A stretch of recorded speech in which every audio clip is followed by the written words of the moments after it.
எண்ணெய் சூடாதான் கடுகு, வெந்தயம், சீரகம், பூண்டு, கருவேப்பிலை எல்லாம் சேர்த்துக்கலாம்.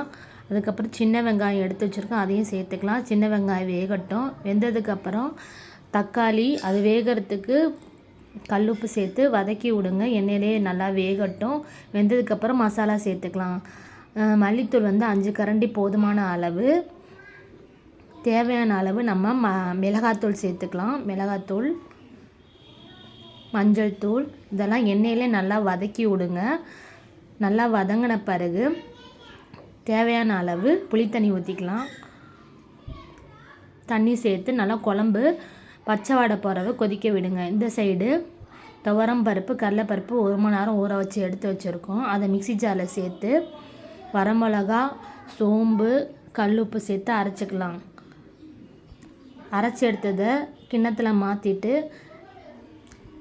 சின்ன வெங்காயம், மல்லித்தலை, கொஞ்சமாக அரிசி மாவு சேர்த்துக்கணும். அரிசி மாவு ரொம்ப சேர்த்திங்கன்னா கல் மாதிரி ஆயிடும். உருண்டை போட்டு நம்ம இட்லி சட்டியில் வேக வச்சுக்கலாம். இந்த சைடு குழம்புக்கு தேங்காய் சோம்பை அரைச்சி ஊற்றிக்கலாம். தேங்காய் சோம்பை அரைச்சி ஊற்றின பிறகு பச்சை வாடை போகிற அளவுக்கு இதை நல்லா கொதிக்க விடுங்க. கொதித்து வந்ததுக்கப்புறம் நம்ம வேக வச்ச உருண்டைகளை சேர்த்துக்கலாம். உருண்டை நல்லா வெந்துருச்சு. இது குழம்புல நம்ம வேக வச்ச உருண்டைகளை நம்ம குழம்புல சேர்த்துக்கலாம். ஒவ்வொன்றா தனித்தனியாக எடுத்து சேர்த்துக்கோங்க.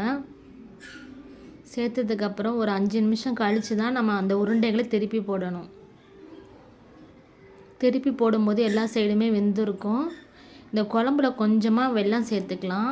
வெல்லம் சேர்க்கும் போது இன்னும் கொஞ்சம் டேஸ்ட்டாக இருக்கும். அதுக்குன்னு ரொம்ப சேர்க்கக்கூடாது, கொஞ்சமாக தான். குழம்பு நல்லா வெந்து வந்துருச்சு. உருண்டைங்களும் நல்லா வெந்து வந்துருச்சு. சூடான சாப்பாடை கலந்து எடுத்து சாப்பிட்லாம்.